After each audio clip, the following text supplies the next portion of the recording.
حضرات، اب وہ وقت آ چکا ہے جس کا ہم انتظار کر رہے تھے، تو آئیے بغیر کسی تمہید کے اب ہم ایسے خطیب کو زحمت سخن دیں گے جو اپنی سحر بیانی اور اسلوب خطابت سے طبیعتوں کو تیار کرتا ہے، دماغوں کو آواز دیتا ہے، دلوں کو گرماتا ہے اور قدموں کو دوڑاتا ہے، جو اپنی تقریر کے ذریعے ذہنوں پر فرما روائی کرتا ہے۔ پھر آپ انہیں آج کے میکدِ اجلاس کا پیر مغا خیال کیجئے، جو آج اپنے پیمانوں کی گردش سے تشنہ کاموں کی پیاس بجھائیں گے، کیونکہ ان کا رشتہ قرآن و حدیث، تاریخ و سیر، شریعت و طریقت، ان کی خطابت دعوت ہے، ان کا بیان تبلیغ ہے، ان کی تقریر نصیحت ہے، ان کی آواز میں نفاست اور لہجے میں تمازت ہے، جس کے ذریعے وہ سامعین کے دلوں کو گنجوں کی طرح کھلا دیتے ہیں۔ ان کا ایک کمال یہ بھی ہے کہ وہ الفاظ و مطالب کی آمیختگی سے طبیعتوں میں سرور پیدا کر دیتے ہیں۔ جی ہاں، میری مراد جناب حضرت مولانا ابو ذر مدنی صاحب ہیں۔ میں حضرت والا سے مؤدبانہ گزارش کروں گا آپ تشریف لائیں اور اپنے بیان سے ہم سامعین کو مستفیض فرمائیں۔ السلام علیکم ورحمۃ اللہ وبرکاتہ۔ الحمدللہ نحمده ونستعینه ونستغفره ونؤمن به ونتوکل علیہ ونعوذ باللہ من شرور انفسنا ومن سیئات اعمالنا من يهده الله فلا مضل له ومن يضلله فلا هادي له ونشهد أن لا إله إلا الله وحده لا شريك له ونشهد أن سيدنا ونبينا ومولانا محمدا عبده ورسوله أرسله بالحق بشيرا ونذيرا وداعيا إلى الله بإذنه وسراجا منيرا أما بعد فأعوذ بالله من الشيطان الرجيم بسم الله الرحمن الرحيم فلا اقسم بما تبصرون وما لا تبصرون انه لقول رسول کریم وما هو بقول شاعر قلیلا ما تؤمنون ولا بقول کاہن قلیلا ما تذکرون تنزیل من رب العالمین۔ وقال وَإِنَّهُ لَتَنزِيلُ رَبِّ الْعَالَمِينَ نَزَلَ بِهِ الرُّوحُ الْأَمِينُ عَلَى قَلْبِكَ لِتَكُونَ مِنَ الْمُنذِرِينَ بِلِسَانٍ عَرَبِيٍّ مُبِينٍ۔ وقال يا أيها الذين آمنوا عليكم أنفسكم لا يضركم من ضل إذا اهتديتم إلى الله مرجعكم فينبئكم بما كنتم تعملون۔ صدق اللہ العظیم۔ صدر جلسہ، اسٹیج پر جلوہ افروز علماء کرام، مہمانان عظام، عزیز طلبہ، پردہ نشین میری قابل احترام ماؤں اور بہن، میرے لیے یہ انتہائی خوشی اور مسرت کا مقام ہے کہ امداد العلوم کے جلسہ دستار بندی اور اصلاح معاشرہ میں شرکت کا موقع مل رہا ہے۔ مزید میرے لیے یہ سعادت اور خوشبختی کی بات ہے کہ آپ سے کچھ کہنے کا موقع مل رہا ہے۔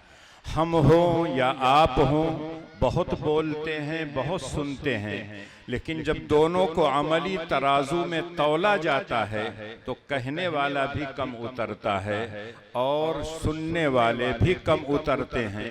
اللہ سے دعا گو ہوں کہ اللہ میری زبان سے کچھ مفید اور کارآمد باتیں کہلوا دیں جو آپ کے لیے بھی نفع بخش ہو، میرے لیے بھی مفید اور کارآمد ہو، اور ہم دونوں کو کہنے اور سننے سے زیادہ عمل کی توفیق عنایت۔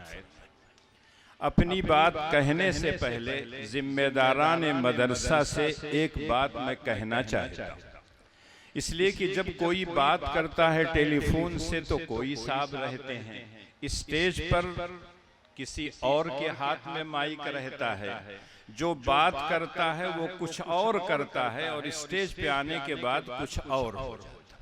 میں ایک مدرسے میں پڑھاتا ہوں، آج کل امتحان چل رہا ہے، اپنی مجبوری میں نے ظاہر کیا تو کہا نہیں، مغرب کے بعد فوراً ایک قرات اور نعت کے بعد آپ کا بیان ہو جائے گا، آپ چلے جائیں۔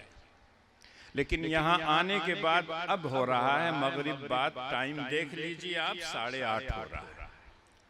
عشاء کی نماز تو تاخیر سے پڑھیں گے، وہ الگ چیز ہے، لیکن میں مدرسے کے جو ذمہ داران ہیں، خاص طور سے محتمم صاحب، ان سے میں گزارش کروں گا کہ جب بات کیا کیجئے تو جو بات طے ہو جائے اس کے مطابق رہا کیجئے، اس لیے کہ ہم جیسے لوگ مجبور ہو جاتے ہیں۔ مجھ کو فجر سے پہلے اعظم گڑھ جانا، امتحان چل رہا ہے، اگر امتحان نہ ہوتا تو پڑھائی ہوتی، دونوں صورتوں میں مجھ کو جانا رہتا ہے، اور پوری مجبوری میں اپنے ظاہر کر چکا، لیکن کہا نہیں آپ بے فکر آئیے، انشاءاللہ جلدی پروگرام ختم ہو جائے گا، آپ کی ہم چھٹی کر دیں گے۔ آنے کے بعد دیکھ ہی رہے ہیں، پھنسے ہوئے ہیں، کب چھٹی ملے گی معلوم نہیں، لیکن بہرحال آپ اس کا اطمینان رکھیے کہ بہت زیادہ دیر تک میں بات نہیں کروں گا۔ 2 عنوان ہے، جلسہ دستار بندی اور اصلاح معاشرہ، اور جو میں نے قرآن کریم کی آیات پڑھی ہے انہی دونوں سے متعلق۔ اس پوری کائنات کا انسان جو ہے وہ مخدوم ہے، پوری کائنات اس کی خادم ہے۔ اللہ نے اس کائنات کے ذرے ذرے کو ہماری خدمت کے لیے پیدا کیا ہے۔ هو الذی خلق لکم ما فی الارض جمیعا، جو کچھ بھی زمین میں اللہ نے پیدا کیا، اللہ کہتے ہیں یہ تمہارے فائدے کے۔ کہیں اللہ کہتے ہیں الم تروا ان اللہ سخر لکم ما فی السماوات وما فی الارض واسبغ علیکم نعمہ ظاہرۃ وباطنہ۔ اے لوگو تم دیکھتے نہیں ہو، اللہ نے آسمان اور زمین کی ساری مخلوقات کو تمہارے لیے پیدا کیا ہے، تمہاری خدمت یہ ساری چیزیں کر رہی ہیں، اور اللہ نے کچھ نعمتیں ظاہری تم کو عطا کی ہیں جو آنکھوں سے دیکھتے ہو، اور کچھ نعمتیں ایسی ہیں جو دکھائی نہیں دیتی۔ یوں تو اللہ کی نعمتیں بے شمار ہیں، اس کو ہم آپ شمار نہیں کر سکتے۔ آج کے دور میں جو ٹیکنالوجی کا دور کہلاتا ہے، سائنس کا دور کہلاتا ہے، ایک زمانہ تھا سال میں جو کام ہوتا تھا آج وہ مہینوں میں ہونے لگا ہے، جو مہینے میں کام ہوتا تھا وہ ہفتے میں ہونے لگا، جو ہفتے میں کام ہوتا تھا وہ دن بھر میں ہو جاتا ہے، دن بھر میں جو کام ہوتا تھا وہ گھنٹوں میں ہو جاتا ہے۔ ایسے دور میں اگر کوئی شخص یہ کہے کہ اللہ کی نعمتوں کو شمار نہیں کر سکتے تو آج کا نوجوان ماننے کے لیے تیار نہیں، اس لیے کہ ہم آپ مبالغہ آرائی کے قائل ہیں۔ ابھی ناظم جلسہ نے جتنا چڑھایا مجھ کو، اگر میں وہاں سے گروں گا تو کچھ بچوں گا نہیں، اس لیے میں ایک دیہات کا رہنے والا ہوں، اللہ نے کچھ علم دیا ہے، اس علم کی نشر و اشاعت مجھ سے جتنی ہو سکتی ہے وہ میں کرتا ہوں۔ بہت بڑا نہیں ہوں، بہت چھوٹا ہوں، اگر اسی دائرے میں رکھیں تو شاید ٹھیک ٹھاک رہے، لیکن میں دعا کرتا ہوں کہ اللہ تعالیٰ ان کے حسن ظن کے مطابق مجھ کو اس لائق بنا۔ تو بہرحال یہ پوری کائنات ہماری خادم ہے اور ہم اس کے مخدوم ہیں، لیکن اللہ جل شانہ نے نبیوں اور رسولوں کو بھیج کر بتا دیا کہ اللہ کی اس نعمت کو کیسے استعمال کرو گے، استعمال کرنا کیسے اس کا صحیح ہے، کیسے استعمال کرو گے تو یہ غلط ہو جائے گا۔ اللہ نے آنکھ دی ہے، آنکھ سے انسان بہت کچھ دیکھتا ہے، دور تک دیکھتا ہے، بہت چیزیں دیکھتا ہے، لیکن نبیوں نے آ کے بتایا ان آنکھوں سے کیا دیکھنا چاہیے، کیا نہیں دیکھنا چاہیے۔ کان سے انسان سنتا ہے، گانا بھی سن سکتا ہے، کتاب اللہ کی آیات بھی سن سکتا ہے، نبیوں نے آ کے بتایا کہ اچھی باتوں کو سنا کرو، غلط باتوں کو مت سنا کرو۔ زبان اللہ نے دی ہے بولنے کے لیے، اس زبان سے توحید کے کلمات بھی ہم کہہ سکتے ہیں، شرکیہ کلمات بھی کہہ سکتے ہیں، کسی کی غیبت بھی کر سکتے ہیں، کسی پر طعن و تشنیع بھی کر سکتے ہیں، کسی کی برائی بھی بیان کر سکتے ہیں، اور کسی کی اچھائی اور خوبیاں بھی بیان کر سکتے ہیں۔ حدیث میں آتا ہے کہ روزانہ سارے اعضاء زبان کے سامنے ہاتھ جوڑ کر کھڑے ہوتے ہیں کہ صحیح چلنا تو، اگر صحیح چلو گی تو ہم محفوظ رہیں گے، ورنہ تم تو بول کے اندر چلی جاؤ گی، 32 پہرے دار کے اندر رہو گی اور پٹائی ہماری پیٹھ پر پڑے گا، گال پر تماچا پڑے گا، پتہ چلا کہ ٹانگ توڑ دیا کسی نے، ہاتھ توڑ دیا، تم تو اندر چلی جاؤ۔ اللہ کے رسول صلی اللہ علیہ وسلم سے ایک صاحب آئے اور کہنے لگے کہ اے اللہ کے رسول، ہمارے محلے میں ایک عورت رہتی ہے جو بہت نوافل پڑھتی ہے، نفل و روزہ بھی رکھتی ہے، اللہ کے راستے میں صدقات نافلہ بھی بہت کرتی ہے، بہت سے حج بھی اس نے کیا ہے، مال اللہ کے راستے میں خوب لٹاتی ہے، لیکن زبان اس کی جب چلتی ہے تو لوگوں کے دلوں کو چیرتے ہوئے اور کاٹتے ہوئے چلی جاتی ہے۔ اللہ کے رسول صلی اللہ علیہ وسلم نے چھوٹا سا جملہ کہا، ہی فی جہنم، وہ جہنم میں جائے، نماز روزہ سب زکوٰۃ سب ایک طرف، لیکن اس کی زبان کی جو غلطیاں تھیں ان غلطیوں کی وجہ سے جب پکڑی جائے گی تو جہنم میں جائے گی۔ دوسری عورت کے متعلق اللہ کے رسول سے پوچھا گیا کہ ایک عورت ہے واجبات اور فرائض کو ادا کرتی ہے، نوافل نہیں پڑھتی ہے، نہ نفل و روزہ رکھتی ہے، نہ نفلی صدقات ادا کرتی ہے، واجبات صرف ادا کرتی ہے لیکن گناہوں سے بچتی ہے، زبان جب اس کی چلتی ہے تو ایسا لگتا ہے کہ گلابوں کی پنکھڑیاں گر رہی ہیں، ایسا لگتا ہے کہ لوگوں کے دلوں میں اثر کر رہی ہے۔ اللہ کے رسول نے کہی یہ فی الجنہ۔ اسی طرح سے اللہ کے رسول کی ایک چھوٹی سی حدیث ہے، جس ملک میں ہم رہتے ہیں سارے لوگ طرح طرح کی گارنٹیاں دیتے ہیں، لیکن آپ کے نبی یا آخر الزمان نے ایک گارنٹی دی ہے، مَن يَضْمَنُ مَا بَيْنَ لِحْيَيْهِ وَمَا بَيْنَ فَخِذَيْهِ أَضْمَنَ لَهُ الْجَنَّةَ۔ اے لوگوں، دو چیزوں کی گارنٹی تم دے دو اور میں ایک چیز کی گارنٹی تم کو دیتا ہوں، جبڑوں کے بیچ میں جو زبان ہے اس کو صحیح استعمال کرو گے، دورو نانوں کے بیچ میں جو شرمگاہ ہے اس کو صحیح استعمال کرو گے۔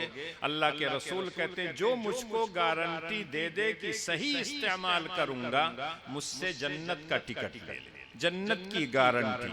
رب کائنات کے سب سے چہیتے رسول، آخری رسول کا یہ جملہ ہے، یہ کسی بزرگ کا قول نہیں ہے، کوئی مبالغہ نہیں ہے، یہ دونوں اگر محفوظ ہو جائیں تو انسان جنت کے راستے پر چل پڑتا ہے۔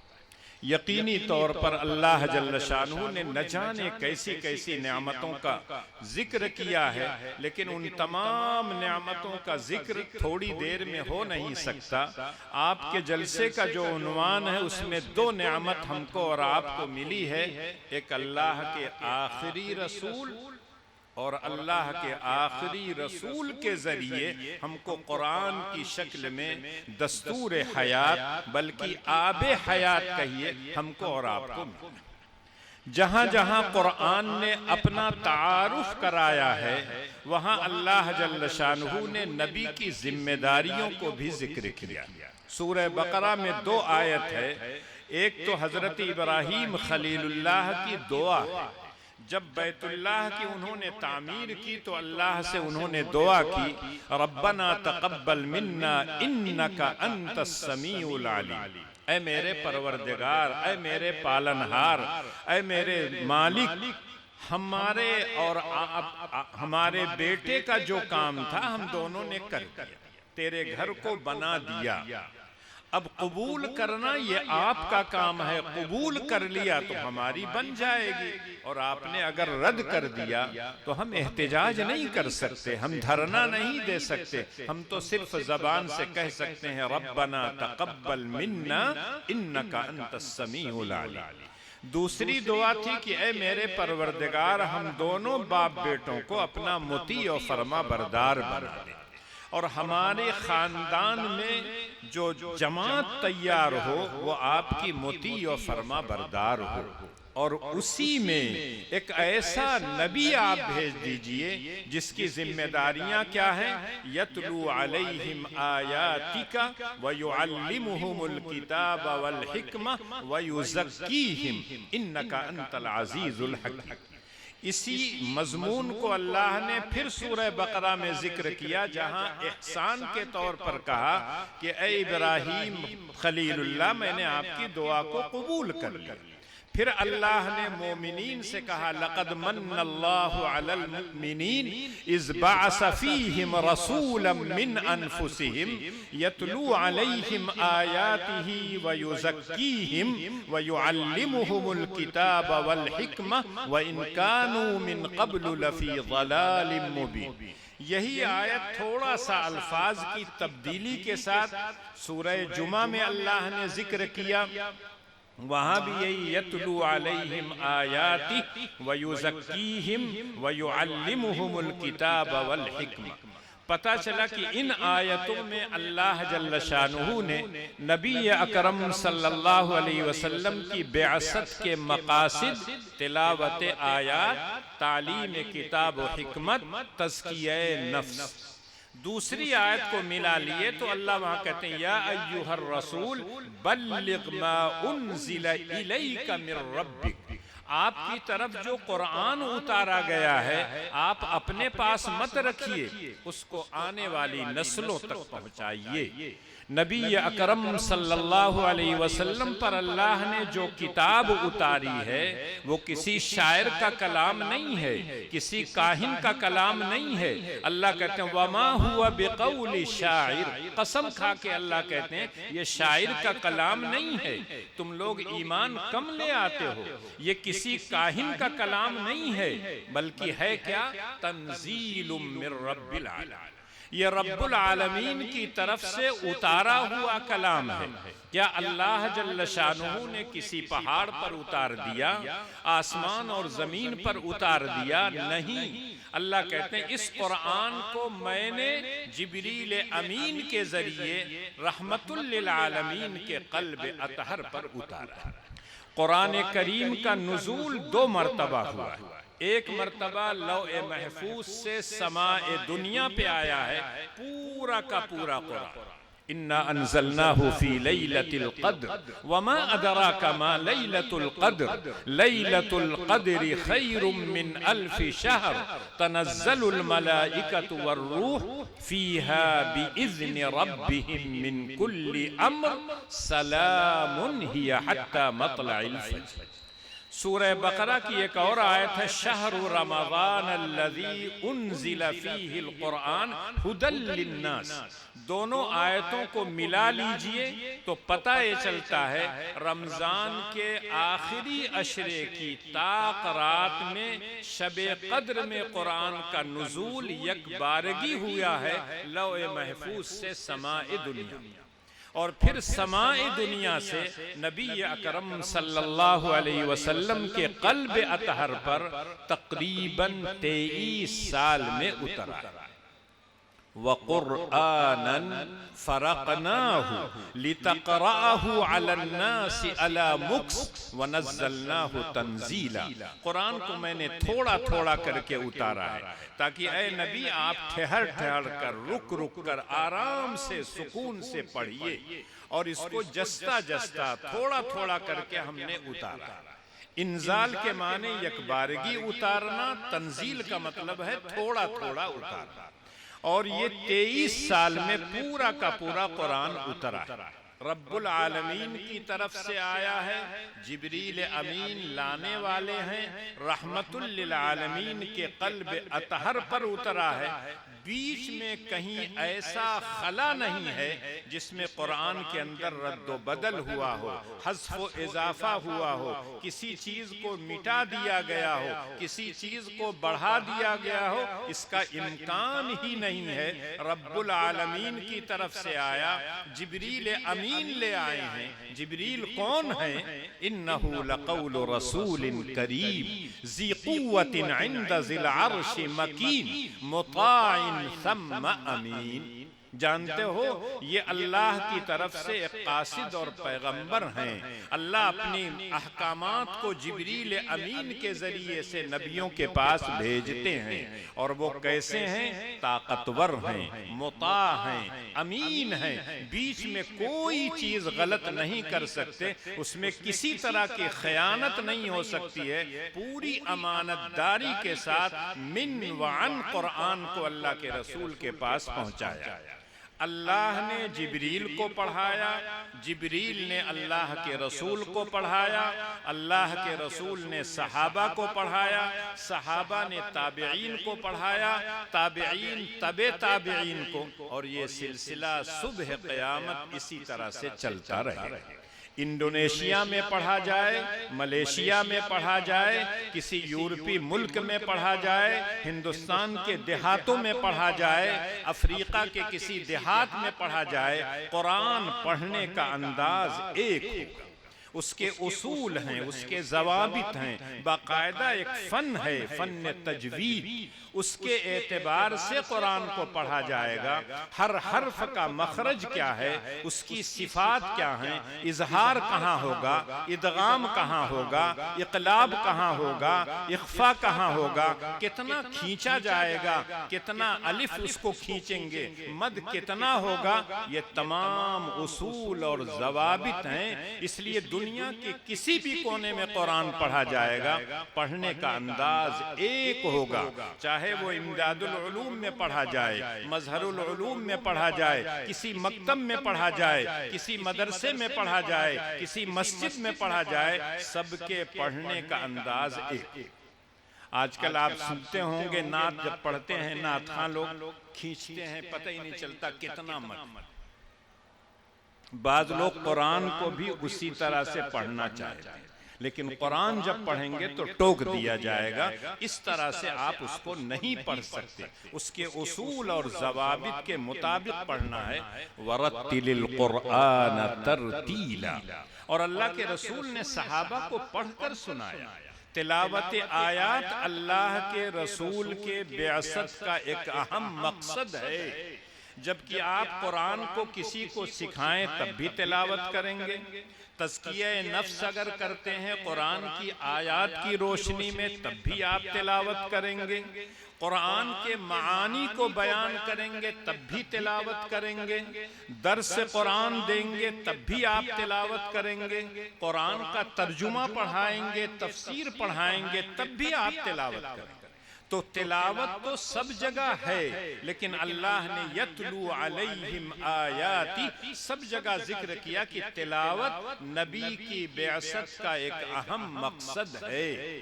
آج بہت سے لوگ کہتے ہیں قرآن کو بغیر سمجھے پڑھنا بیکار ہے، اور وہ کہتے ہیں طوطے کی طرح رٹنے سے کیا فائدہ ہوگا۔ لیکن جس پر قرآن نازل ہوا ہے اس کی ایک حدیث ہے، غور سے سنیے گا، من قرأ حرفا من کتاب اللہ فَلَهُ بِهِ حَسَنَةٌ وَالْحَسَنَةُ بِعَشْرِ أَمْثَالِهَا لا أقول ألف لام میم حرف بل الف حرف ولام حرف ومیم حرف۔ تاجدار مدینہ سرکار دو عالم صلی اللہ علیہ وسلم فرماتے ہیں جس نے قرآن کا ایک حرف پڑھا اس کو نیکی ملتی، اور اللہ کا دستور ہے نیک کام کریے کم از کم 10 گنا ثواب دیتے، من جاء بالحسنہ فلہ عشر امثالہا۔ لیکن اگر اخلاص پایا جائے، للہیت پائی جائے، اللہ کی رضامندی پائی جائے، تو آپ یقین کیجئے کہ اللہ تعالیٰ 700 گنا اس سے زیادہ عطا کرتے ہیں۔ واللہ یضاعف لمن یشاء، اللہ جتنا چاہیں اس کو ثواب دے سکتے ہیں۔ تو قرآن کی تلاوت یہ ایک اعجاز ہے۔ عام کتاب کوئی پڑھیں گے اگر نہیں سمجھتے ہیں تو آپ اس کا مفہوم نہیں سمجھ پاتے ہیں، لیکن قرآن بغیر سمجھے پڑھیں گے تب بھی ثواب، سمجھ کر پڑھیں گے تو نور علی نور، سمجھنے کے بعد عمل اگر کرتے ہیں تو انوار علی انوار ہو جائے گا۔ جتنا آپ قرآن کے ساتھ اپنا رشتہ جوڑیں گے اتنا ہی اللہ تعالیٰ آپ کی عظمت میں 4 چاند لگائیں گے۔ ایک معمولی کپڑا ہوتا ہے جس میں قرآن کو لپیٹ کر لوگ رکھتے ہیں، جس کو غلاف کہا جاتا ہے۔ معمولی کپڑا ہو لیکن قرآن سے اس کا رشتہ ہو گیا، اس کی نسبت ہو گئی، تو بچے جو حفظ کرتے ہیں جب قرآن کھولتے ہیں تو عقیدت میں آ کے اس کپڑے کو چوم لیتے، آنکھوں سے لگاتے، اس لیے کہ اللہ کی کتاب سے یہ کپڑا جڑا ہوا تھا۔ اسی طرح سے معمولی کاغذ ہو، اگر قرآن کی آیت لکھ دی گئی تو اب اس کو بغیر وضو کے آپ ہاتھ نہیں لگا سکتے، لیکن عمدہ کاغذ ہو، کچھ اور لکھا ہو تو آپ دیکھتے ہوں گے اخبار وغیرہ زمین پہ پڑا رہتا ہے، پھینک دیتے ہیں لوگ۔ بہت سے لوگ بچے ساتھ میں لے کے جاتے ہیں، استنجا کر دیا، کچھ نہیں دیکھتے کہ کیا لکھا ہوا ہے، اسی اخبار سے صاف۔ لیکن قرآن کریم کے ساتھ یہ حرکت کوئی نہیں کرتا۔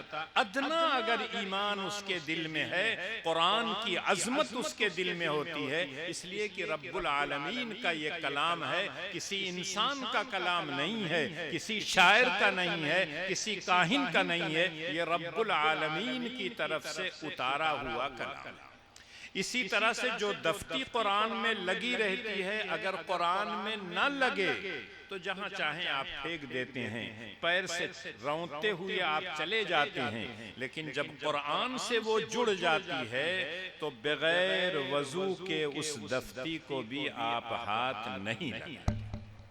میں آپ سے پوچھنا چاہتا ہوں، اگر اس دفتی کی عظمت میں چار چاند لگ سکتا ہے، معمولی کپڑے کی قدر و قیمت بڑھ سکتی ہے، معمولی لکڑی جو رحل بنا کے، تپائی بنا کے قرآن رکھ کے پڑھا جاتا ہے، اگر اس کی عظمت بڑھ سکتی ہے تو آپ اشرف المخلوقات ہیں، مسجود ملائکہ ہیں، خلیفۃ اللہ ہیں۔ اگر آپ اپنا رشتہ قرآن سے جوڑیں گے تو کیا آپ کی عظمت میں چار چاند نہیں لگے گا؟ کیا آپ کی عزت نہیں بڑھے گی؟ اللہ کے رسول تو فرماتے ہیں ان اللہ یرفع بہذا الکتاب اقواما ویضع بہ آخرین۔ یہ اللہ کی کتاب ہے، عظمت والی کتاب ہے، جو لوگ اس کی قدر کرتے ہیں اللہ ان قوموں کو بلندی عطا کرتے ہیں، عزت عطا کرتے ہیں، ہر طرح کی نعمتوں سے نوازتے ہیں، اور جو لوگ قرآن کی عظمت کا، تقدس کا لحاظ نہیں کرتے اللہ ان کو پستی میں ڈالتے ہیں۔ یہ کتاب تو وہ ہے جس کے بارے میں اللہ کے رسول فرماتے ہیں خیرکم من تعلم القرآن وعلمہ، تم میں بہتر وہ ہے جو قرآن پڑھے، قرآن پڑھائے، قرآن سیکھے، قرآن سکھائے، چاہے مکتب میں قاعدہ پڑھایا جاتا ہو، مکتب میں ناظرہ پڑھایا جاتا ہو، دیکھ کے بچے قرآن پڑھتے ہوں، حفظ کی درسگاہ میں بیٹھ کر قرآن کو یاد کرتے ہوں، عربی کی درسگاہ میں بیٹھ کے ترجمہ پڑھتے ہوں، تفسیر پڑھتے ہوں، یا مسجدوں میں بیٹھ کر کوئی درس دیتا ہے یا کوئی واعظ و نصیحت کرتا ہے، اس کے دوران جو قرآن پڑھتا ہے سب خیرکم من تعلم القرآن وعلمہ میں داخل۔ لیکن میں اس مجمع سے پوچھنا چاہتا ہوں آپ لوگوں سے، پردے میں جو میری مائیں اور بہنیں بیٹھی ہیں، کیا ہمارے دل میں ان لوگوں کی قدر ہے؟ خیرکم من تعلم القرآن وعلمہ۔ ہم تو آج کہتے ہیں کوئی انجینئر اگر بن جاتا ہے، کوئی ڈاکٹر بن جاتا ہے، کوئی سائنسداں بن جاتا ہے، کوئی اور علوم حاصل کر لیتا ہے تو کہتے ہیں اعلیٰ تعلیم حاصل کیا۔ لیکن قرآن کی عظمت، قرآن کو جو صحیح پڑھتا ہو، قرآن کو سمجھتا ہو صحیح، قرآن کے مطابق عمل کرتا ہو، قرآن کی تعلیمات کو لوگوں تک پہنچاتا ہو، کیا آپ کے دل میں بھی وہی قدر ہے جو رسول اکرم صلی اللہ علیہ وسلم نے فرمایا ہے؟ ہرگز نہیں۔ اعظم گڑھ میں رہتا ہوں، ایک مرتبہ ایک صاحب آئے اور کہنے لگے کہ ہمارے یہاں رواج ہے کوئی مر جاتا ہے سورہ بقرہ 40 دن پڑھاتے ہیں۔ تو میں نے کہا ٹھیک ہے بھائی، کس لیے پڑھاتے؟ روح بھگانے کے لیے کہ روح کو بلانے کے لیے؟ کہا یہ سب معلوم نہیں، ایک رسم۔ تو میں نے کہا جو پڑھنے کے لیے آتا ہے کیا دیتے؟ کہنے وہ تو بعد میں بتاؤں گا، لیکن حافظ جی جو آتے ہیں کمرے میں آئے 2 منٹ کے بعد کہتے ہیں سورہ بقرہ ہو گئی۔ 2.5 پارہ ہے، 2.5 پارہ 2 منٹ میں پڑھ لیں گے؟ تو میں نے کہا کتنا دیتے ہیں؟ کہا وہی جو سب لوگ دیتے ہیں۔ تو اس وقت میں 93 میں آیا تھا اعظم گڑھ اور غالباً 95 کا یہ واقعہ ہے. انہوں نے کہا 3000 3500. وہ درزی تھے. میں نے آپ کے ہاں جو بٹن لگاتا ہے اس کو کتنا دیتے ہیں؟ آپ کے ہاں جو جھاڑو دیتا ہے، اس لیے کہ پینٹ شرٹ اور کوٹ اوٹ کے وہ درزی تھے، اچھا خاصا کماتے تھے. کہنے لگے کسی کو 5000 دیتا ہوں، کسی کو 10,000 دیتا ہوں. میں نے کہا سورہ بقرہ کی عظمت کا تقاضا یہی ہے کہ حافظ جی کو 3000 دیجئے. وہ تو بہت بڑا احسان کرتا. اگر اپنے یہاں سے کہہ دیں کہ میں نے پڑھ دیا ہے لاؤ 2500، تو میں سمجھتا ہوں ان کا احسان. اتنی دور آ کے کمرے میں جا کے تب کہتے ہیں. ہم نے قرآن کو اس لیے سمجھ لیا ہے کہ کوئی مر رہا ہو سورہ یاسین پڑھ دیجئے، جلدی سے جان نکل جائے گی. مکان بناتے ہو تو مکان میں برکت آ جائے گی. دکان کا افتتاح ہو تو مدرسے کے بچوں کو بلا کے قرآن پڑھا دیجئے، برکت آ جائے گی. کیا آپ کے پڑھنے سے برکت نہیں آئے گی؟ سورہ بقرہ اگر کوئی آدمی اپنے گھر میں خود پڑھتا ہو تو کیا شیطان نہیں بھاگے گا؟ سورہ واقعہ اگر کوئی آدمی رات میں پڑھتا ہے، اللہ کے رسول فرماتے ہیں کہ اس گھر میں فقر و فاقہ کی نوبت نہیں آئے گی. پہلے زمانے میں ہماری مائیں، ہماری دادیاں سورہ رحمان ہو، سورہ یاسین ہو، سورہ واقعہ ہو، اس طرح کی تمام سورتیں یاد ہوتی تھیں. فجر سے پہلے جاتا چلاتی تھی، آٹا پیستی تھی، گیہوں اور جو وغیرہ، اس وقت تلاوت کرتی رہتی تھی. کوٹتی تھی دھان تب بھی تلاوت کرتی تھی. بچے کو گود میں لیے رہتی تھی، تلاوت کیا کرتی تھی. جب بچہ پیٹ کے اندر ہوتا تھا، مدت حمل کے اندر بھی تلاوت کرتی تھی. یقینی طور پر ان ماؤں کی اولاد اچھی ہو. آج تو دودھ پلانے کے لیے تیار نہیں ماں. روتا ہے بچہ تو شیشی میں منگاتی ہیں، بجائے بچے کے منہ کے کسی بلی کے منہ میں ڈال دیتی ہیں اور بلی دودھ پی لیتی ہے اور یہ اپنا موبائل دیکھتی ہے. ایسی ماؤں کے پیٹ میں، گود میں جو بچہ یا بچی جنم لے گی، اس کے متعلق آپ کا کیا تصور ہے؟ کیا وہ اچھا ہوگا؟ یقینی طور پر. لیکن آج اس بات کو کوئی ماننے کے لیے تیار نہیں ہے. آج ہمارے گھروں میں ساری چیزیں آرام کی آ چکی ہیں جو اس زمانے میں عیش و عشرت کی سمجھی جاتی تھی. کوئی کپڑا ہاتھ سے نہیں دھوتا ہے، سارے لوگ مشین میں ڈالے، ہلا دیے، ہو گیا کام.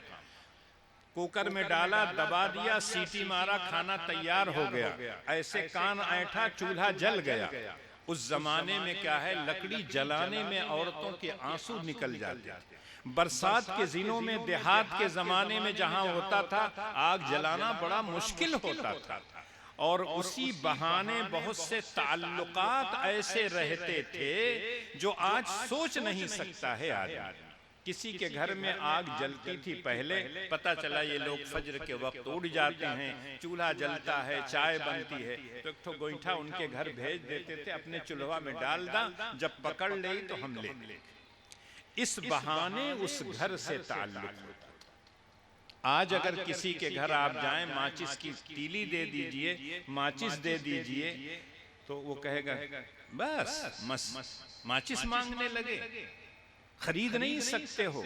لیکن وہ صرف آگ جلانا مقصد نہیں ہوتا تھا، اس سے تعلق اور لگاؤ ہوتا تھا پڑوس میں ایک دوسرے سے. لیکن آج وہ ساری خوبیاں ختم ہو گئی. تو اللہ کے رسول پر جو قرآن اترا تھا وہ ہدی للناس ہے. ساری کائنات کے لوگوں کے ہدایت کے لیے اللہ نے اتارا ہے. اللہ کا پیغام ہے پوری انسانیت کے نام. لیکن اس قرآن سے فائدہ کون لوگ اٹھائیں گے؟ قرآن کہیں کہتا ہے ہدی للمتقین، کہیں کہتا ہے ہدی للمحسنین. جو لوگ اس کو پڑھیں گے، جو لوگ اس پر عمل کریں گے، جو لوگ سمجھیں گے، جن کے دلوں میں اللہ کا تقوی اور خوف ہوگا، وہی لوگ اس سے فائدہ اٹھائیں گے. اور یقینی طور پر فائدہ اسی طرح کے لوگ اٹھا رہے ہیں جو لوگ قرآن کو پڑھتے ہیں، سمجھنے کی کوشش کرتے ہیں، اور جتنا سمجھتے ہیں اس پر عمل کرتے ہیں. خود قرآن کریم کہتا ہے فَبَشِّرْ عِبَادِ الَّذِينَ يَسْتَمِعُونَ الْقَوْلَ فَيَتَّبِعُونَ أَحْسَنَهُ. اے نبی آپ میرے ان بندوں کو بشارت اور خوشخبری سنا دیجئے جو قرآن کی آیتوں کو سنتے ہیں اس پر عمل کرتے ہیں، یہی لوگ ہدایت یافتہ ہیں، یہی لوگ عقل مند ہیں۔ آج کے دور میں تو عقل مند اس کو کہتے ہیں جو سب سے بڑا فراڈی ہو، سب سے بڑا جھوٹا ہو، سب سے بڑا خائن ہو، سب سے بڑا دھوکے باز ہو، لوگ اس کو عقل مند سمجھتے ہیں۔ لیکن جانتے ہیں عقل مند کون ہے اللہ کی نگاہ میں؟ الذین یذکرون اللہ قیاما وقعودا وعلی جنوبہم ویتفکرون فی خلق السماوات والارض ربنا ما خلقت هذا باطلا سبحانک فقنا عذاب النار۔ جو لوگ اللہ کا ذکر ہر وقت کرتے ہیں، کھڑے ہوں، بیٹھے ہوں، لیٹے ہوں، چلتے پھرتے اللہ کا ذکر کرتے رہتے ہیں، وہ لوگ عقل مند ہیں۔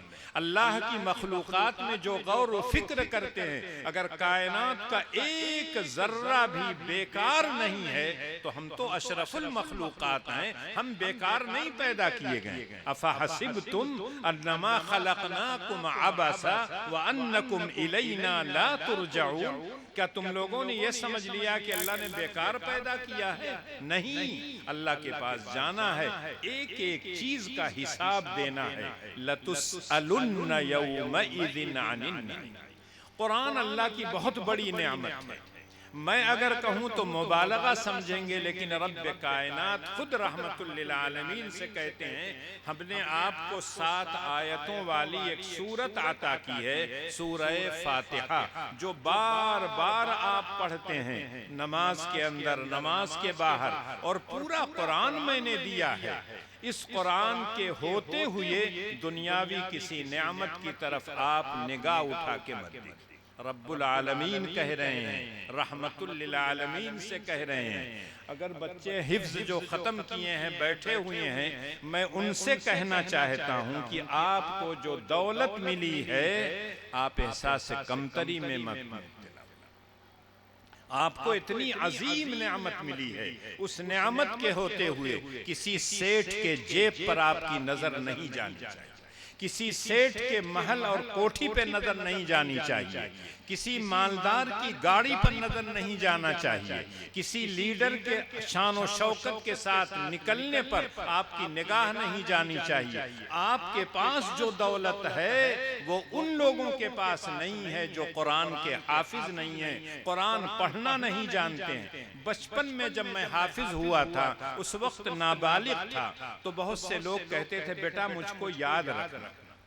اس وقت تو سمجھ میں نہیں آیا کہ یاد رکھنے کا کیا مطلب، لیکن جب عالم بنا تب پتا چلا کہ ابن ماجہ کی ایک روایت ہے کہ جو بچہ حافظ ہوگا وہ اپنے خاندان کے 10 آدمیوں کی سفارش کرے گا جو جہنمی ہو۔ اس کا مطلب وہ کہہ رہے تھے اس وقت یاد رکھنا، کس روز؟ یوم یفر المرء من اخیہ و امہ و ابی و صاحبتہ و بنی، جس روز کوئی کسی کا ہمدرد نہیں ہوگا، کوئی کسی کا تعاون کرنے کے لیے تیار نہیں ہوگا، اس دن نفسا نفسی کا عالم ہوگا۔ اللہ جل شانہ کہتے ہیں یہ حافظ اپنے خاندان کے 10 لوگوں کو یاد کریں گے، ان کی سفارش کریں گے، اور اسی لیے اللہ کے رسول کہا کرتے تھے اقرأوا القرآن فإنه يأتي يوم القیامة شفیعا لأصحابہ۔ اے لوگوں قرآن پڑھا کرو، اس لیے کہ قرآن تمہارا سفارش کرے گا۔ کل قیامت میں اللہ سے کہے گا اے میرے مولا، یہ بندہ تیری کتاب کو رات کی تنہائیوں میں اٹھاتا تھا، تہجد کی نماز میں کھڑے ہو کر گھنٹوں پڑھتا تھا، سارے لوگ سوتے تھے لیکن یہ تیری کتاب کی تلاوت کرتا تھا، بیٹھ کر کھڑے ہو کر ہر طرح سے کرتا تھا۔ اے اللہ میں اس کے لیے سفارش کرتا ہوں کہ تو اس کو جنت عطا کر۔ اور جب قرآن کو آپ نہیں پڑھیں گے تو یہی قرآن سفارش نہیں آپ کے خلاف گواہی دے گا۔ القرآن حجت لک او علیک۔ آج جب کوئی آدمی اپنی بیٹی کی شادی کرتا ہے تو ایک جانماز بھی اس کو تحفے میں دیتا ہے، قرآن کا ایک نسخہ بھی دیتا ہے، لیکن اگر گھر میں بچی نے قرآن نہیں پڑھا ہے، قرآن پڑھنے کی عادت نہیں ڈالی ہے، تو کیا نئے گھر میں جو اس کا اپنا ہے وہاں قرآن پڑھے گی؟ نماز اپنے باپ کے گھر میں نہیں پڑھا ہے تو کیا وہاں جائے گی تو نماز پڑھے گی؟ گھر میں بچیوں کو قرآن پڑھائیے، قرآن کی کچھ سورتیں یاد کرائیے، نماز کی پابندی کروائیے، تب اپنے یہاں جائے گی تو قرآن پڑھے گی، نماز بھی پڑھے گی۔ ورنہ قرآن اسی طرح سے رکھا رہ جائے گا، اور کل قرآن یہی جا کے اس کے خلاف گواہی دے گا کہ اس کی الماری میں سجا ہوا تھا لیکن کبھی اس نے اٹھایا نہیں۔ آج جس کو دیکھیے مسجد میں میری طرف سے ایک تو قرآن لے جا کے رکھتا۔ اگر مسجد میں قرآن بھرا پڑا ہے تو اس پیسے کو کہیں اور خرچ کر دیجئے نا۔ قرآن کا ڈھیر لگا ہوا ہے، کوئی پڑھنے والا نہیں، مٹی اور گرد و غبار پڑ جاتا ہے۔ ہم اپنے لیے تو نہ جانے کیسے کیسے لباس استعمال کرتے ہیں، اللہ کی کتاب ویسے ہی رکھی رہتی ہے، نہ اس کا کوئی غلاف ہے، نہ اس کو لپیٹ کر کسی کپڑے میں رکھتے ہیں، ایسے ہی رکھ دیتے ہیں، اور گرد و غبار سے اٹا پٹا رہتا ہے، اور جب کوئی انسان اٹھاتا ہے تو ہاتھ بھی میلا ہو جاتا ہے، کپڑا بھی گندا ہو جاتا ہے۔ کیا اللہ کی کتاب کی عظمت کا یہی تقاضا ہے؟ ہرگز نہیں۔ اس لیے ہم کو اور آپ کو 10 مرتبہ نہیں 1000 مرتبہ سوچنا چاہیے کہ اللہ کی اتنی بڑی دولت ہم کو ملی ہے، اگر ہم اس کی قدر کریں گے تو یقینی طور پر اللہ بھی قدر کریں گے، اللہ کی مخلوق بھی قدر کرے گی۔ اللہ کے رسول فرمایا کرتے تھے اکرموا حملۃ القرآن، جو حاملین قرآن ہے، سینوں میں قرآن کو محفوظ کر لیا ہے، قرآن کے معنی اور مفاہیم کو جانتے ہیں، ایسے قاریوں کو، ایسے حافظوں کو، ایسے عالموں کو تکریم کیا کیجئے، ان کی تعظیم کیا کیجئے، ہر طرح کا ان کا تعاون کیا کیجئے۔ لیکن آج جب کہا جائے کہ اپنے بچوں کو امداد العلوم میں داخل کرا دیجئے تو پہلا سوال لوگ کرتے ہیں، مولوی صاحب کہاں سے کھائی؟ مدرسے میں جائے گا، کتنی تنخواہ دیں گے؟ 5000 10,000، اس سے زیادہ تو نہیں دیں گے، کہاں سے وہ کھائے گا؟ ایک عدد بیوی آ جائے گی، پھر پتہ چلا کہ 1 سال کے بعد ایک نیا مہمان آ گیا، پھر اس کے بعد دوسرا آ گیا، تیسرا آ گیا، پہلے 1 تھا، 2 ہوئے، 5 ہوئے، ان 5 کا خرچہ کون برداشت کرے گا؟ جبکہ اللہ کہتے ہیں روزی میں دیتا ہوں، روزی میں نے تقسیم کر دیا ہے، کسی کو زیادہ کسی کو کم، اس میں انسان کا کوئی دخل نہیں ہے۔ نحن قسمنا بینہم معیشتہم فی الحیات الدنیا ورفعنا بعضہم فوق بعض درجات لیتخذ بعضہم بعضا سخریا۔ اللہ نے کسی کو مالدار بنایا، کسی کو غریب بنایا، تاکہ دنیا کا نظام چلتا رہے۔ سارے لوگ مالدار ہو جائیں گے، سڑک پر جھاڑو کون دے گا؟ آپ کے گھر کی صفائی کون کرے گا؟ آپ کے کارخانے میں کام کون کرے گا؟ اللہ نے کچھ لوگوں کو بہت سی صلاحیتیں دی ہیں، علم دیا ہے، فن دیا ہے، محنت اور طاقت ان کو دیا ہے، وہ خرچ کرتے ہیں، آپ پیسہ دے دیتے ہیں، دونوں خوش رہتے ہیں۔ لیکن اللہ کہتے ہیں سب سے بہترین روزی کیا ہے؟ وَمَن يَتَّقِ اللَّهَ يَجْعَلْ لَهُ مَخْرَجًا وَيَرْزُقْهُ مِنْ حَيْثُ لَا يَحْتَسِبُ۔ لیکن جو تقوی کی زندگی اختیار کرتے ہیں، اللہ کے اوامر پر چلتے ہیں، اللہ کی منہیات سے اپنے آپ کو روکتے ہیں، اللہ کہتے ہیں ان کو ہم نہ جانے کتنے راستے ان کے لیے کھول دیتے ہیں۔ بوڑھے لوگ بیٹھے ہوں گے، اگر میری عمر سے زیادہ کے لوگ ہوں گے تو وہ جانتے ہیں کسی زمانے میں یہاں کے لوگ برما جاتے ہیں۔ جب برما میں ذریعہ معاش ختم ہو گیا تو ملیشیا، سنگاپور جانے لگے، وہاں جب کچھ پریشانی ہوئی تو پتہ چلا خلیج کے ممالک میں چلے گئے۔ اب خلیج میں بھی پریشانی ہو رہی ہے تو کہتے ہیں کہاں سے کھائی بے؟ جس نے پیدا کیا ہے وہ روزی دے، اس نے وعدہ کر رکھا ہے وَمَا مِن دَابَّةٍ فِي الْأَرْضِ إِلَّا عَلَى اللَّهِ رِزْقُهَا۔ بلی کو وہ کھلا سکتا ہے، کتے کو وہ کھلا سکتا ہے، سور کو وہ کھلا سکتا ہے، بندر کو وہ کھلا سکتا ہے، حشرات الارض کو وہ کھلا سکتا ہے۔ تو وہ انسان جو اشرف المخلوقات ہے، اللہ کی کتاب کو پڑھتا اور پڑھاتا ہے، اس کی تعلیمات کو لوگوں تک پہنچاتا ہے، کہ اللہ اس کو نہیں کھلائیں گے؟ اچھا کھلائیں گے۔ جتنا مدرسے میں پڑھنے کے وقت اس نے نہیں کھایا تھا، پڑھنے کے بعد اگر اسی راستے میں صحیح طور پر لگا رہے، اللہ کی خوشنودی اور رضا جوئی مقصود ہو، تو آپ یقین کیجئے کہ لوگ زبردستی کھلاتے ہیں، لوگ زبردستی اپنی گاڑیوں پر بیٹھاتے ہیں۔ قاری صدیق صاحب رحمت اللہ علیہ ابھی بہت جلدی دنیا سے گئے ہیں، اخیر عمر میں نہ جانے کتنے سیٹھ صاحب لوگ گاڑیاں لے کے پہنچتے تھے، قاری صاحب میری گاڑی میں بیٹھ جائیے، میری گاڑی میں بیٹھ جائیے، لیکن وہ پوچھتے تھے کہ اصل دائی کون ہے، مجھ کو دعوت کس نے دیا تھا، کہاں مجھ کو جانا ہے۔ جو شخص آتا تو اسی کی گاڑی میں بیٹھتے، چاہے وہ پرانی ہوتی چاہے وہ نئی ہوتی، اس سے کوئی مقصد نہیں۔ اسی طرح سے جب ہم لوگ نکلتے ہیں تو بہت سے لوگ کہتے ہیں آج تو توڑیا، کیا توڑیں گے؟ لکڑی توڑیں گے، کسی بچے کو ماریں گے، اس کا مطلب اچھا کھائیں گے جہاں جا چاہے نہ ملے۔ ایک جگہ میں نے یہی جملہ نقل کر دیا، اتفاق سے وہاں صرف چائے پانی تھا، تو بعد میں وہ لوگ معذرت کرنے لگے، میں نے کہا نہیں، یہ عام لوگ کہتے ہیں، ہم سے تو کہیں گے کہ قرآن کی بدولت آپ کو اچھا کھانا مل رہا ہے، اور جب ان کی اولاد کو کہیں گے اس طرح کے مدارس میں داخل کر دیجئے تو کہیں گے کہاں سے کھائیں گے۔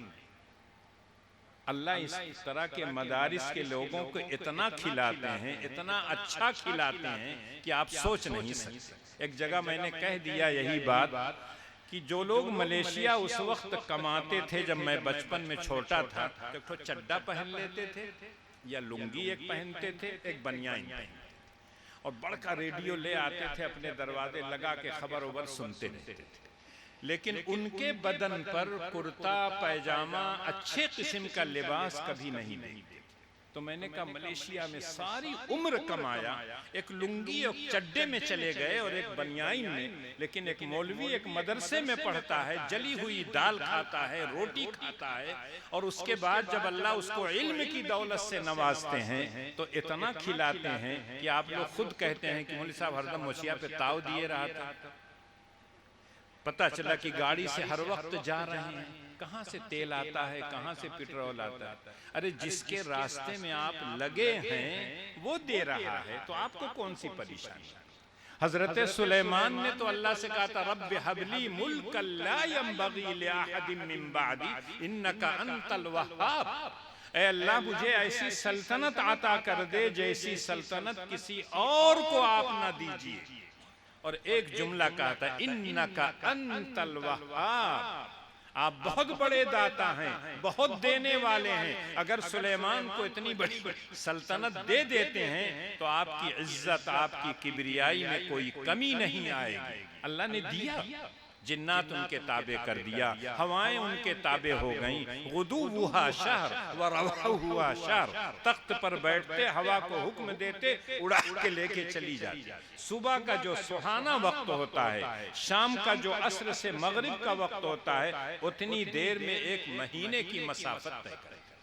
لیکن ہم لوگ اللہ سے جب دعا کرتے ہیں تو کیا کہتے ہیں؟ اللہ تعالیٰ 56 کروڑ کی چوتھائی دی۔ ارے بھئیہ چوتھائی کہیں مانگت ہے، 56 کروڑ سے زیادہ مانگو نا، اس کے خزانے میں کوئی کمی نہیں ہے، وہ تو دے گا، تب بھی کوئی کمی نہیں ہوگی۔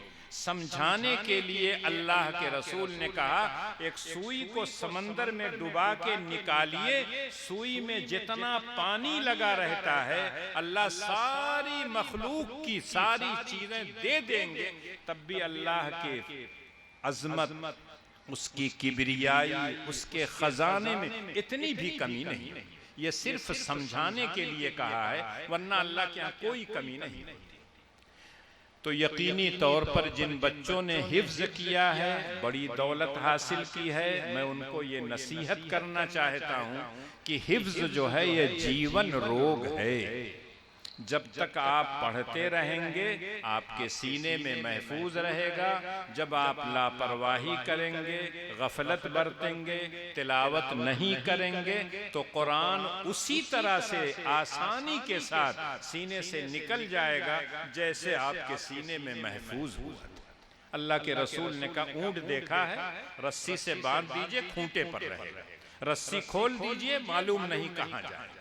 یہی حال قرآن کا ہے، جب تک تلاوت کرتے رہو گے محفوظ رہے گا، تلاوت چھوڑ دو گے چلا جائے گا۔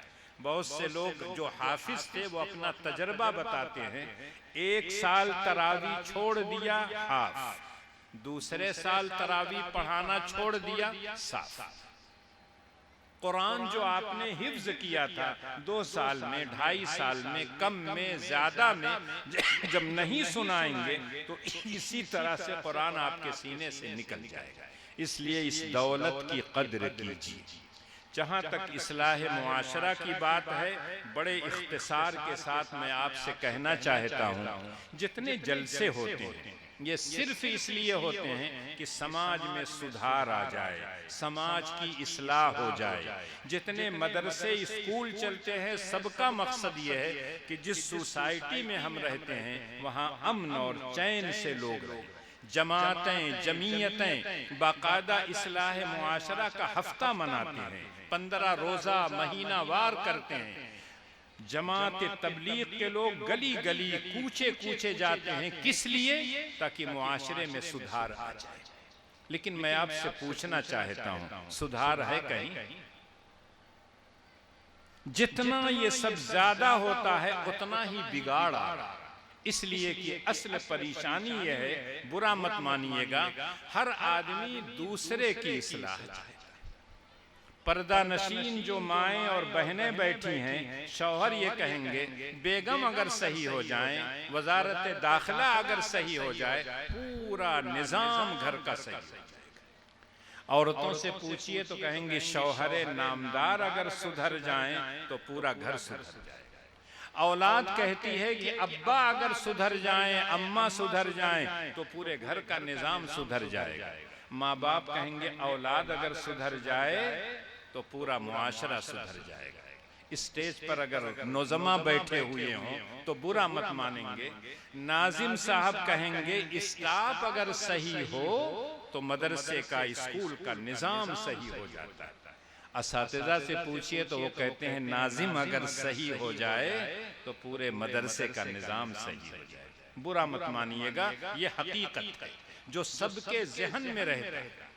اس لیے کہ سب کی ذمہ داریاں الگ الگ ہیں، سب کے حقوق الگ ہیں، سب کے واجبات الگ ہیں۔ ایک استاد کا کام یہ ہے کہ امانت داری کے ساتھ جو بچے حوالے کیے جائیں ان کو علم کی دولت سے نوازنے کی کوشش کرے۔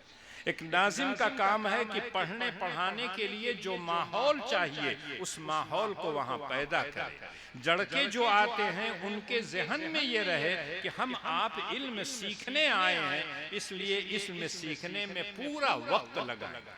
قاری صاحب رحمت اللہ علیہ، قاری طیب صاحب رحمت اللہ علیہ جب تک تھے دیوبند میں میں پڑھتا تھا تو ان کی مجلس میں میں جایا کرتا تھا جب وہ دیوبند میں رہتے تھے۔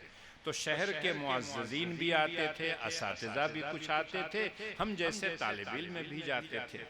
تو ایک مرتبہ ایک صاحب آئے شہر کے اور کہنے لگے حضرت پہلے مدرسے میں مکتب سے 1 مولوی فارغ ہوتا تھا، 2 فارغ ہوتے تھے، جس علاقے میں جاتے تھے پورا علاقہ سدھار کے رکھتے تھے، بدعات کا نام نہیں، شرکیات، تمام چیزیں ختم ہو جاتی تھی، وہاں کے لوگ اچھے بن جاتے تھے۔ جب ہم پڑھتے تھے تو 450 لڑکے دورے میں تھے، اس زمانے میں 3.5 پونے 4، آج تو ہزاروں، اور 2 نہیں کئی ادارے کھل گئے۔ تو انہوں نے کہا اس وقت کے لحاظ سے کہا کہ یہ جو سینکڑوں مولوی تیار ہوتے ہیں ہر سال وہ کہاں جاتے ہیں؟ دکھائی نہیں دیتے، ان کے اثرات نہیں دکھائی دیتے۔ تو قاری صاحب نے سنا اور مسکرائے، اس کے بعد کہنے لگے اوپر سے لے کر نیچے تک سب کے اندر خرابی آئی۔ جو لوگ پیسہ دیتے ہیں وہ یہ نہیں دیکھتے کہ یہ جائز کمائی ہے، حلال کمائی ہے، کیسی ہے۔ جو اصولنے جاتے ہیں جہاں زیادہ ملتا ہے وہیں جائیں گے۔ جو رکشہ چلانے والا ہے، کسان ہے، تھوڑا سا دیتا ہے اس کے پاس نہیں جائیں گے۔ ایک سیٹھ صاحب کی تلاش میں لگے رہیں گے، چاہے گھنٹوں تلاش کریں، نہیں ملے لیکن اسی سیٹھ صاحب کو تلاش کریں گے، اس لیے کہ 5000 وہ دیتے ہیں۔ لیکن اگر گاؤں میں گھوما ہوتا تو شاید 5000 آسانی سے وصول لیا ہوتا۔ اور جو پڑھنے کے لیے آتے ہیں وہ یہ سمجھتے ہیں کہ ابا نے بھیج دیا مجھ کو رہنا ہے، جاؤں گا گھر تو ماریں گے، اس لیے یہی رہنا ہے۔ جو استاد پڑھانے کے لیے آتا ہے وہ سوچتا ہے جیسی تنخواہ ہے ویسے ہی ہم پڑھائیں گے، تنخواہ اگر ٹھیک ٹھاک ہوگی تو محنت سے پڑھائیں گے، تنخواہ ویسی ہوگی تو ایسے ہی پڑھائیں گے۔ تو انہوں نے کہا نیچے سے اوپر تک سب کے اندر کمی ہے، اخلاص کی کمی، جائز اور حلال کمائی کی کمی ہے، اور جب اس کا اثر مدارس میں آئے گا تو یہی حال ہو۔ اور آج آپ دیکھ لیجئے نہ جانے کتنے مولوی ہر سال فارغ ہوتے ہیں، لیکن اس کے باوجود کسی بھی مدرسے میں چلے جائیے اچھے حافظ کی تلاش، اچھے استاد چاہیے جو حدیث پڑھائے، فقہ پڑھائے، قرآن پڑھائے۔ کسی اسکول میں چلے جائیے تو وہاں بھی ضرورت ہے، کسی امام کی تلاش ہوتی ہے، اچھا امام دے دیجیے۔ لیکن جب تنخواہ کی بات آتی ہے تو وہی پرانے زمانے، امام اچھا قاری ہو، حافظ ہو، عالم ہو، جمعہ کا بیان بھی کرتا ہو، جھگڑا اگڑا گاؤں میں ہو جائے تو صلح بھی کرا دے، ٹھیک ٹھاک کر دے۔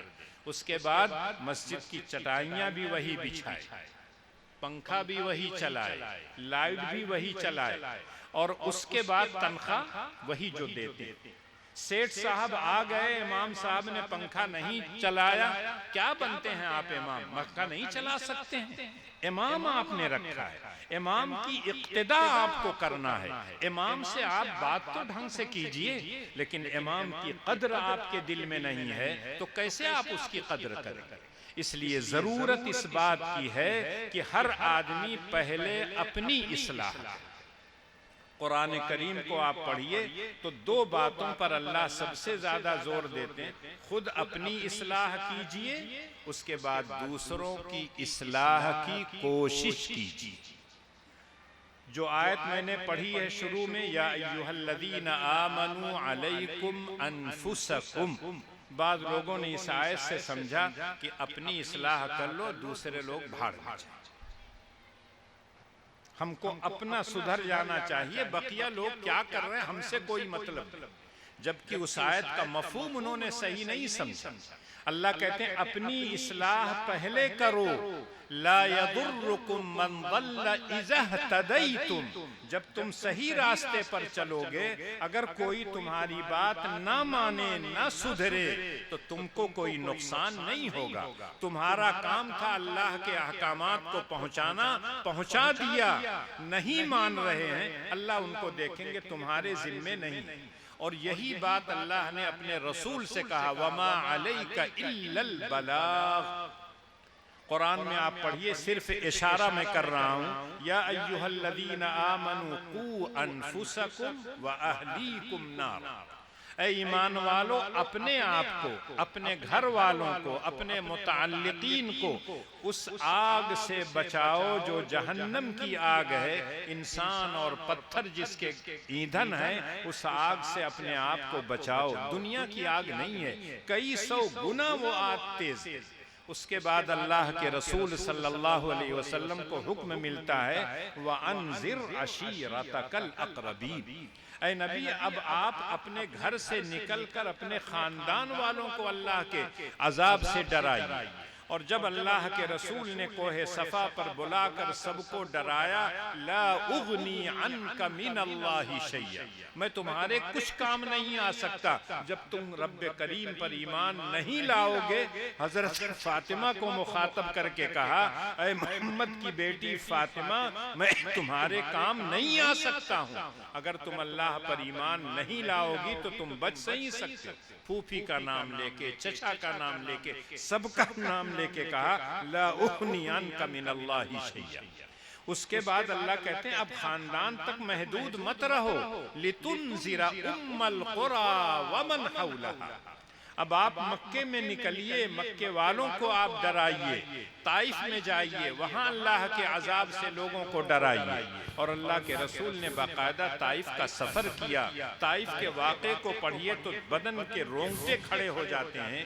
جو ذات رحمت للعالمین بنا کر بھیجی گئی تھی، اس ذات کو ان لوگوں نے مارا، پیٹا، لہو لہان کیا۔ فرشتے نے آ کے کہا اگر آپ اجازت دے دیں تو میں دونوں پہاڑوں کے بیچ میں ان کو پیس کر رکھوں۔ اللہ کے رسول نے ہاتھ اٹھایا اور کہا کہ اے اللہ یہ مجھ کو جانتے نہیں ہیں، ان کو تو ہدایت دے۔ اگر یہ مجھ کو پہچان لیتے تو میرے ساتھ یہ برتاؤ نہ کرتے۔ اور پھر طائف کے لوگوں میں اللہ نے بہت سے لوگوں کو ایمان کی دولت سے نوازا، اور اخیر میں اللہ نے کہا وَمَا أَرْسَلْنَاكَ إِلَّا كَافَّةً لِلنَّاسِ بَشِيرًا وَنَذِيرًا۔ آپ کا کام بھی یہی ہے، اپنی اصلاح کیجئے، اپنے گھر والوں کی اصلاح کیجئے، محلے والوں کی اصلاح کیجئے، گاؤں والوں کی اصلاح کیجئے، اور دائرہ بڑھاتے رہیے۔ یہ دائرہ بین الاقوامی اسٹیج اگر آپ کو مل جائے، اسلام کی خوبیاں ان کے سامنے ذکر کیجئے اور اسلام کی نشر و اشاعت میں حصہ لیجئے۔ لیکن آج افسوس سے کہنا پڑتا ہے دوسروں کو سدھارنے کی سب لوگ کوشش کرتے ہیں، اپنے کو سدھارنے کی کوئی کوشش نہیں کرتا۔ اصلاح جب ہوگی جب اپنی ذات سے اصلاح کا کام شروع کرے گا۔ اللہ مجھ کو بھی اور آپ کو بھی کہنے اور سننے سے زیادہ عمل کی توفیق عنایت فرمائے۔ وآخر دعوانا الحمدللہ۔